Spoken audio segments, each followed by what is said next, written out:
Hello পছন্দের জনগণ, আপনাদের মধ্যে চলে আসলাম বিটকপি নিয়ে। আজকে বিটকপি দিয়ে কি বানাবো চলেন দেখা যাক। আজকে বিটকপির শরবত বানাবো। গরম পড়ছে, বাপ রে বাপ, গরমে তো সবাই সিদ্ধ হয়ে যাচ্ছে আর পেটের ভিতরে তো আরো অবস্থা খারাপ। তাই আমি যেহেতু প্রথম আজকে বিটকপির শরবত বানাচ্ছি, তাই ভাবলাম আপনাদের সাথেও একটু শেয়ার করা যায়। তো যাই হোক, আসসালামু আলাইকুম বন্ধুরা, সবাই কেমন আছেন? আশা করি সবাই ভালো আছেন। আলহামদুলিল্লাহ, আল্লাহর রহমতে আমি কোনো রকম ভাবে ভালোই আছি। শীতকালীন যতগুলো সবজি আছে সেই সবজিগুলোর ভিতরে বিটকপি কিন্তু আমার অনেক প্রিয় একটা সবজি। বিটকপি ভেজে দিলে আমি এক থালা ভাত খেয়ে নিতে পারি।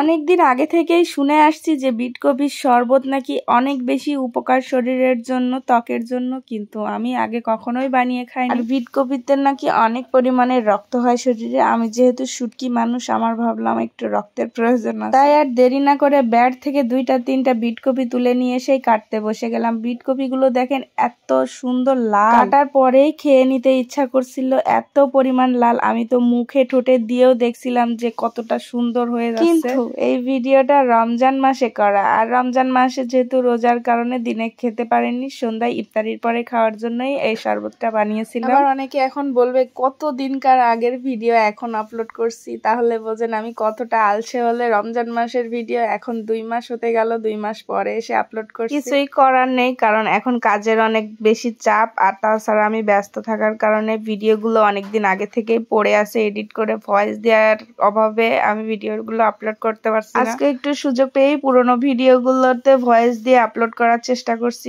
সবাই একটু ক্ষমা সুন্দর দৃষ্টিতে দেখবেন। তো যাই হোক, অনেকক্ষণ ধরে বকবক করে যাচ্ছি, এবার ভিডিওতে ফিরে আসি। আমি ছোট ছোট সাইজ থেকে 3টা বিটকপি উঠিয়ে নিয়ে এসেছি, আর বিটকপিগুলো অনেক সুন্দর লাল হওয়াতে দেখতেও বেশ সুন্দর লাগছিল, মনে হচ্ছিল পুরো ড্রাগন। আমি তো নিয়ে আসার সময় ভাবছিলাম মনে হয় একটুও লাল হবে না, এত ছোট যেহেতু সাইজে, তারপরে দেখলাম বেশ ভালো লাল হয়ে আছে। তো আমি বিটকপি গুলো আগে আস্ত ছুলে তারপরে ধুয়ে ছোট ছোট করে টুকরো করে নিচ্ছি ব্লেন্ডারে দিয়ে জুস বানানোর জন্য।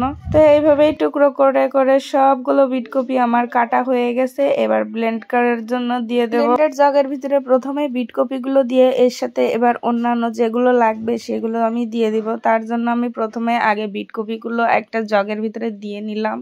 অনেক বেশি সময় লাগে না এই জুসটা বানাতে, খুবই অল্প সময়ের ভিতরে হয়ে যায়, কিন্তু এটা কাটাকাটি যা ঝামেলা একটু। তো যাই হোক, বিটকপির পালা শেষ, এবার দিয়ে দেব চিনি। 2-3 চামচ চিনি দেব, খুব বেশি চিনি আমি এখানে দেব না, কারণ আমি মিষ্টি কম খাই। চিনি দেওয়ার পরে এবার দিয়ে দেব এতে ড্যানিশের যে কনডেন্স মিল্ক আছে। আসলে এই বিটকপির শরবত বানাতে যে গরুর দুধ দিতে হবে সেটা আমার মনেই ছিল না, তাই গরুর দুধগুলো এখনো জমে আছে, ফ্রিজে বের করা হয়নি। তো যা আছে তাই দিয়েই আজকে আমি শরবতটা বানিয়ে দেখবো। যদি আজকে ভালো লাগে পরে একদিন অবশ্যই সব কিছু মিক্স করে দিব। আজকে আপাতত এটুকুই থাক। তো এই ড্যানিশ দেওয়া শেষ, এবার ড্যানিশ দিয়ে ভালো করে এইগুলো মিশিয়ে নেব। যেহেতু চামচের গায়ে অনেকটা লেগেছিল আর ড্যানিশ গুলো একটু বেশি জামাট টাইপের, জেলি টাইপের হয়, তারপরে এর সাথে আর একটু পানিও দিয়ে দেবো, যেহেতু সবকিছুই শুকনা শুকনা। পানি টানি দেওয়ার পরে এবার সবকিছু একসাথে ভালো করে ঘেটে ঘেটে মিলাই দেব, যাতে কোনো কিছুই এদিক ওদিক লেগে না থাকে। সবকিছু দেওয়ার পরে ব্লেন্ডারে ঘুরলি মেরেও নিয়ে চলে আসলাম। এবার 2টা গ্লাসে ঢেলে নেব।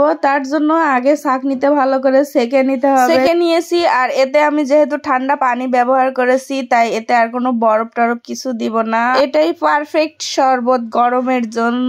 এটা এবার আমি কিছুক্ষণ আবার ফ্রিজেও রেখে দিব, যেহেতু ইফতারির পরে খাবো। প্রথমবার বানানো বিটকপির শরবত, আসলেই কিন্তু শরবতটা খেতে অনেক বেশি মজা ছিল। আপনারা একদিন বাসায় বানিয়ে ট্রাই করে দেখতে পারেন। আর সব থেকে বড় কথা, সারাদিন রোজা রেখে ইফতারির সময় যদি এরকম একটা শরবত থাকে তাহলে শরীরটা একদম পুরো শীতল হয়ে যায়। আমার বিটকপির শরবত বানানো রেডি, এবার ফ্রিজে রেখে আসবো। তো সবাই ভালো থাকবেন, সুস্থ থাকবেন, এবং আমার ভিডিওতে বেশি বেশি লাইক কমেন্ট শেয়ার করবেন। তো আল্লাহ হাফেজ।